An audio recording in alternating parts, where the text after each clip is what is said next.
What's crackin' smackalackin' y'all? Yogo5 with you, coming at you with another MLB The Show beginner's guide video here with episode 7, Team Affinity.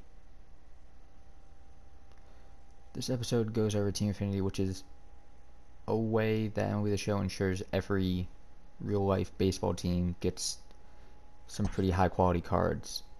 Going back to the beginning of the year, a team like the Yankees, who probably would have got a lot of cards anyway, got this 88 Gleyber Torres, who I absolutely loved playing with when he was on my team. The Angels got Shohei Ohtani back a ways. Doesn't look a great pitcher, but that's because he can hit like that. That's right, I can't really see his hitting. He's hit 346 with 2 home runs. Which makes up for him maybe not being the best pitcher in the world.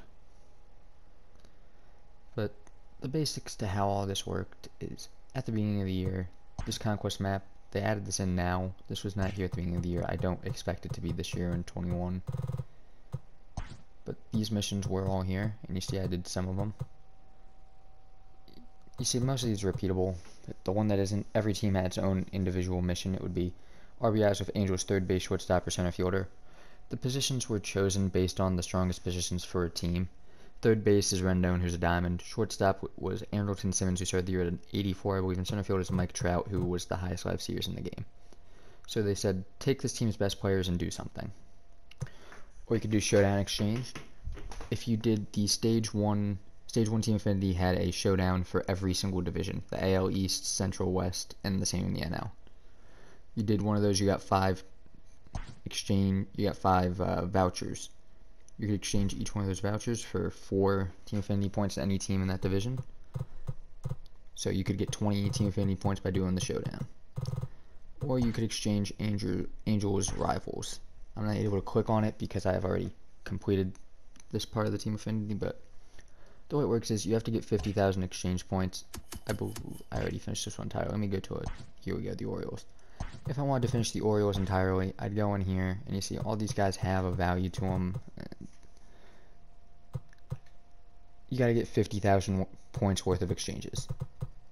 You do that, and you get 10 Team Affinity points in whatever stage it currently is.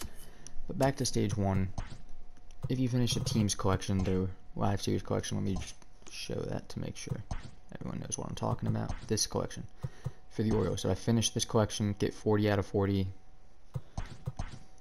Get 40 out of 40, it would give me 10 Team Affinity points. And the way early in the year I found was the best for me. Every team at the beginning, again, it shows all these moments at the beginning of the year. Each team had a single moment. This Trey hit Mancini one. Yeah. 3 hits and an extra base hit in one game. What player locked is Trey Mancini. But the way I did it was using March to October, which is a 1-season mode. You choose whatever team you want. Say I'm going after, who is their Stage 1? Trey Mancini. I want this Trey Mancini card because I'm a huge Orioles fan. Or I just like Trey Mancini swinger. For any team, you go to March to October, and you play it. If you played it on All-Star, the trick was you had to be able to get like the top reward. That would give you 28 points if you get the top reward at the All-Star break evaluation and the end of season evaluation. That's 28. 34 for winning the division series. It's 52 total points if you maxed it out.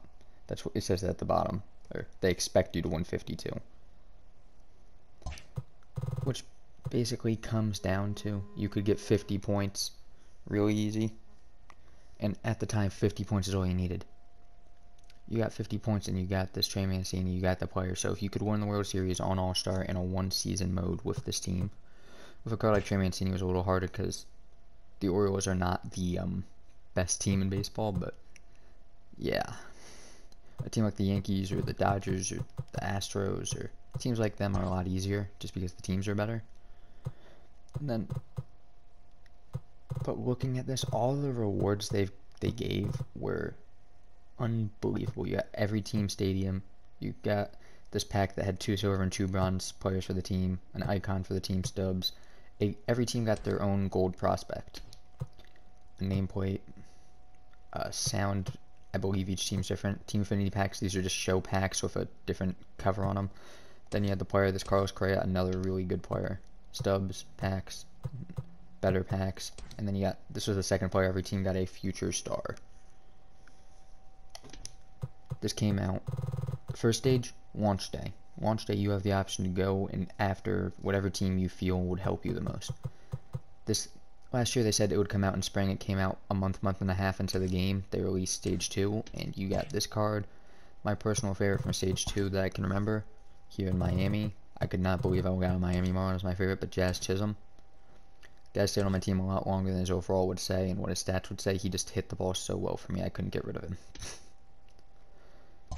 Stage 3 rolls around. Let me just, the Yankees never, Gleyber Torres is probably my favorite Yankee all year, which isn't great because he was probably not my favorite Team Affinity card all year, but Don Mattingly was the Yankees' third guy. It was a legend player who spent most of his career with the team, basically most or all of his career with the team. If I think back to the third inning, my favorite one, this guy's actually still on my team. That's how good this card was for me. Orel Hershiser. His stats are a little misleading, but he's getting over a strikeout per inning. 9 complete games. He always pitches well for me. You just have to learn with a guy like Orel Hershiser. You can't keep him in too long because people start to sit on his off-speed pitches, and I did not learn that very quickly. And then you get to the final stage where every team got a 99 overall. My favorite one was Juan Soto, who, if this card ever comes out again, there's not a person who wouldn't want him. I'm not hitting great with him. I'm actually hitting a lot better. When I first started using him, I was hitting like 150. And this will probably be a stats for the rest of the year because I am done with gameplay, playing games on this account until the final night when I'll be using an all prestige squad. If you don't know what prestige is, I will be getting into that. But my point is, most simply put, the Team Affinity is a huge part of this game now, or this game mode, I should say. And you should really play it. There's an opportunity to make a ton of stubs, get really good players, and just get a bunch of different things that can make, like, if you're a huge fan of a team, like say you're a huge Nationals fan, you're gonna want all these cards anyway. You're gonna want all the Nationals cards anyway, and on the way, you get all this extra stuff that's just thrown in there. Like, you get the stadium for free, you get a pack with some of their low cards and icon. You can literally make an all Nationals, like a Nationals pride team. So, Team Affinity, like I said, it is, I don't know if I actually said this or not, but you can do this entirely without spending money. It gets you some of the best cards in the game. This Juan Soto early in the year, I'm a big fan of Juan Soto cards. This one, again, I didn't hit as good as his current card, but he was one of the only players who came out launch day with 100 power, and he's a lot faster than some of the other ones who came out with the same thing, and he definitely has better contact than one guy in particular I'm thinking of who came out at the same time, named Joey Gallo, who was the Team Affinity for the Rangers. You see, he has more power, but he has such poor contact. It's so hard to use a card like this sometimes. But every team got 4 amazing cards, or not as amazing for some, but every team got 4 really good cards that you could get by using only the Team Affinity cards, and your team would be pretty solid. And as always, make sure to check back later. We'll have another video out today about prestige cards.